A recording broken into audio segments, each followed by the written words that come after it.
ভোর ৫টা, চারপাশ একেবারে নিস্তব্ধ, শান্তি। এই সময়টা আমার সবথেকে প্রিয় সময়। চলো আজকে তোমাদের সাথে শেয়ার করি আমার 5 AM মর্নিং স্টাডি রুটিন। সেই সাথে তোমাদের জন্য থাকবে কিছু ট্রিক্স অ্যান্ড টিপস, যেটা ফলো করে তোমরাও তোমাদের সকালটাকে একেবারে প্রোডাক্টিভভাবে শুরু করতে পারো। আর একটা কথা কি জানো তো, আমাদের দিনটা যদি শুরুটা ভালো হয় তাহলে কিন্তু দিনের শেষটাও ভালো হবে।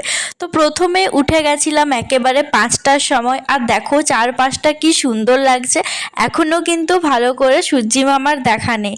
5টার সময় উঠতে গেলে অবশ্য আধ ঘন্টা আগে থেকে অ্যালার্ম বাজছিল, কারণ এত তাড়াতাড়ি ঘুম ভাঙতে চাই না, তো 4:30টার থেকে অ্যালার্ম দিয়ে রাখি। তোমরা চাইলে কিন্তু 6টার থেকে উঠেও রুটিনটা ফলো করতে পারো। আমাদের পড়ার সব থেকে ভালো সময় হচ্ছে হয় ভোরবেলা উঠে পড়া, না হলে রাত জেগে পড়া। রাত জেগে পড়লে কিন্তু শরীরে অনেক প্রবলেম হয়, যেটা আমি করতাম, বাট এই 1 মাস থেকে এখন করছি না। তো এই মর্নিং রুটিনটা কিন্তু আমি প্রায় প্রতিদিনই ফলো করি, সপ্তাহে 2 দিন ছাড়া। তো চলো আজকে সেটাই তোমাদের সাথে শেয়ার করি। ঘুম থেকে উঠেই 5 মিনিট বিছানাতে একটু বসার পর, রুমে হাঁটাহাঁটি করার পর একেবারে ব্রাশ করে নিই। আর দাঁড়িয়ে দাঁড়িয়ে ব্রাশ করলে কিন্তু ঘুমটা ভালোভাবে কাটে না, তো সেজন্য রুমের মধ্যে একটু হাঁটাচলা করি। তোমরা কিন্তু এই টাইমটাতে চাইলে ছাদে গিয়ে, উঠোনে গিয়ে বা ব্যালকনিতে গিয়ে একটু ঠান্ডা ঠান্ডা হাওয়া খেয়ে ব্রাশ করতে পারো, তাহলে দেখবে ঘুমটা একদম সুন্দরভাবে কেটে যাবে। আর যতই ঘুম থাকুক, সকালবেলায় মুখে জল নেওয়ার পর কিন্তু এত ফ্রেশ লাগে, সারা দিনটা মনে হয় যেন খুব সুন্দরভাবে কাটবে। তারপর যে কাজটা থাকে সেটা হচ্ছে বিছানা গোছানো। একেবারে ঘুম থেকে উঠেই যদি পড়তে বসে যাও, দেখবে সারাদিন শুধু ঘুমঘুমই লাগবে। পড়ার আগে কিন্তু এই কাজগুলো আমাদের সকলেরই করা প্রয়োজন, কারণ আমাদের চারপাশটা যদি আমরা ভালো করে গুছিয়ে না রাখি, তাহলে কিন্তু কখনোই একটা প্রোডাক্টিভ দিন আমরা পাবো না।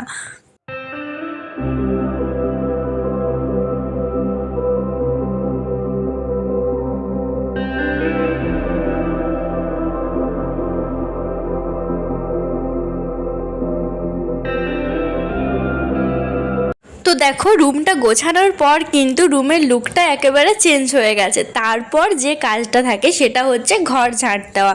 আমি বিছানা ঝাড়ার পরেই ঘর ঝাড় দিই, যাতে পরে আর এক্সট্রা ধুলো না হয়। যেহেতু এখন গ্রীষ্মকাল, তো সেজন্য কিন্তু প্রতিদিনই ঘর মুছি, সেটা কিন্তু আর দেখানো হলো না। তো ঘর মোছার পর একটু ছাদে চলে গেছিলাম হাঁটার জন্য। এই টাইমটাতে কিন্তু তোমরা মর্নিং ওয়াকও করতে পারো।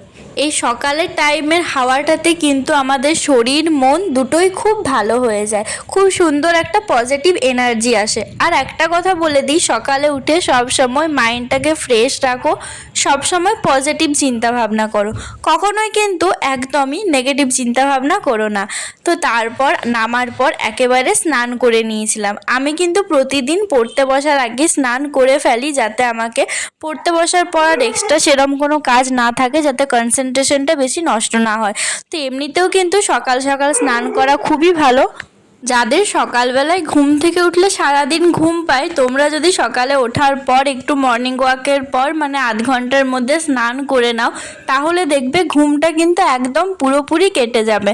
আমি না আগে প্রতিদিন সকালবেলায় ঘুম থেকে উঠতাম 9টা 10টা, এমনকি আমার 10:30টাও বেজে যেত। তো সেইখান থেকে আমি আস্তে আস্তে টাইমটাকে 5টায় এনেছি।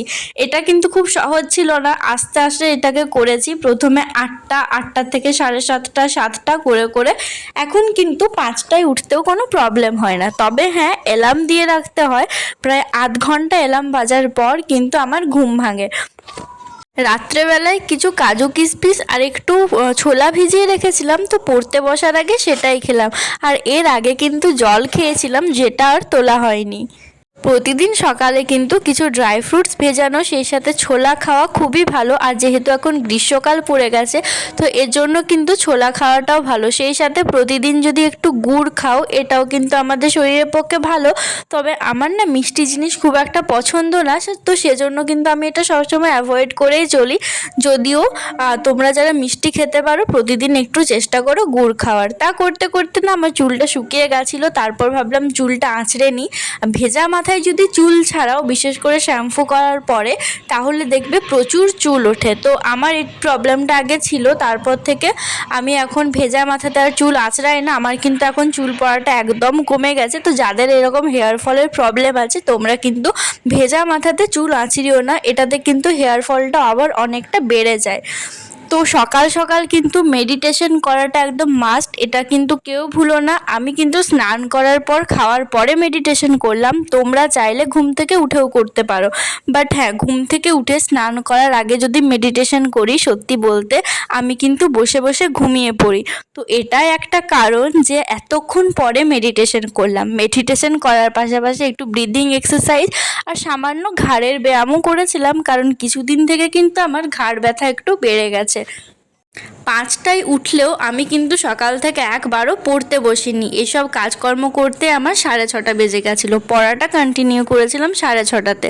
তো সবসময় কিন্তু চেষ্টা করো ঘুম থেকে উঠেই ডাইরেক্ট পড়তে না বসে যত যা রকম কাজকর্ম আছে যেগুলো সকালে করে ফেলা সম্ভব, যাতে দিনটা একটু প্রোডাক্টিভভাবে যায়, যাতে সকালের একটা পজিটিভ ভাইবস তোমরা পাও, এই জিনিসটাকে উপভোগ করার পর তারপর পড়তে বসা। আর পড়তে বসার আগে সব থেকে যে জিনিসটা করবে সেটা হচ্ছে টু ডু লিস্ট বানানো। যারা আমার প্রতিদিন ভিডিও দেখো তোমরা তো জানবেই, আমি প্রতিটা ভিডিওতেই বলি তোমরা কিন্তু পড়ার আগে টু ডু লিস্টটা বানিও, এটা কিন্তু পড়াতে খুবই হেল্প করে। আর সকাল সকাল চেষ্টা করো নতুন কিছু টপিক পড়ার, তাহলে কিন্তু সেটা আমাদের মাথায় খুব ভালো হয়ে থাকে। আর এটা যদি তোমরা টেক্সট বই থেকে পড়তে পারো তাহলে কিন্তু আরও ভালো। যারা স্কুলে আছো একটাই কথা বলবো, টেক্সট বই পড়ার অভ্যেসটা কিন্তু করো। টেক্সট বই থেকে খুঁটিয়ে খুঁটিয়ে কিন্তু প্রচুর কোয়েশ্চেন আসে, বিশেষ করে যারা মাধ্যমিক দেবে, উচ্চ মাধ্যমিক দেবে, যত শর্ট কোয়েশ্চেন আসবে যদি তোমরা টেক্সট বইটা পড়ো তাহলে কিন্তু তোমরা সবই করতে পারবে। আর আমার কাছে ক্লাস 9-এর টেক্সট বই ছিল, তো আমি তার জন্য সেটা দেখালাম। আর পড়ার সময় সকলেরই জল তেষ্টা লেগেই যায়, তো সেজন্য চেষ্টা করো যেখানে তুমি পড়তে বসছো তার পাশে একটা বোতলে জল রাখার। আমি যেহেতু গ্লাসে জল খাই, তো সেজন্য আমি একটা জগেই জল রাখি। 6:30 থেকে 9টা পর্যন্ত পড়ার সেশনটা কমপ্লিট করে আবার 1 ঘন্টা গ্যাপ নিয়েছিলাম। সেই মাঝে একটু সবজি কাটার ছিল, তো সবজি কেটে দিয়েছিলাম। তারপর ব্রেকফাস্ট করে আবার 10 মিনিট বসেছিলাম। তো সকালে কিন্তু আমার 2.5 ঘন্টা পড়া কমপ্লিট। তোমরাও কিন্তু এরকমভাবে করতে পারো। আর 5টায় না উঠতে পারলেও তোমরা যদি 6টার থেকেও ওঠো তাহলেও কিন্তু এই রুটিনটা ফলো করতে পারবে। নেক্সট আমার পড়ার স্লটটা শুরু হয়েছিল 10টা থেকে। এই টাইমে আমি একটু ইংরেজি প্র্যাকটিস করছিলাম। তোমরাও কিন্তু এই টাইমে একটু কিছু প্র্যাকটিস করতে পারো, অঙ্ক প্র্যাকটিস করতে পারো, যদি কিছু ইংরেজির প্র্যাকটিস বই থাকে সেটা করতে পারো, PYQ করতে পারো। আবার ধরো কোনো কিছু তুমি মুখস্থ করেছো সেটা যদি একবার লিখতে চাও তাহলে কিন্তু লিখতেও পারো, কারণ অতক্ষণ পড়ার পর তুমি যদি একটু লেখো তাহলে দেখবে একটু বেশি ভালো লাগবে। কারণ আমরা যদি সকালে ওঠার থেকে শুধু একেবারে রিডিং পড়তে আরম্ভ করে দিই তাহলে একটু বোরিং লাগতেই পারে। তো যাতে এই বোরিংটা না লাগে, তো সেজন্য লেখা পড়া দুটোকে কিন্তু ব্যালেন্স করে করতে পারো, তাহলে বেশ ভালো লাগবে। আগের ভিডিওতে জামিল আমাকে কমেন্ট করেছো পরের ভিডিওতে যাতে তোমার নামটা নিই, তো তোমার নামটা নিলাম। খুব ভালো থেকো, থ্যাংক ইউ আমার ভিডিও দেখার জন্য। আর আজকের মতো ভিডিওটা এখানেই শেষ করছি। আর নেক্সট কোন টপিকে ভিডিও চাও সেটা অবশ্যই কমেন্টে জানিও। Thank you.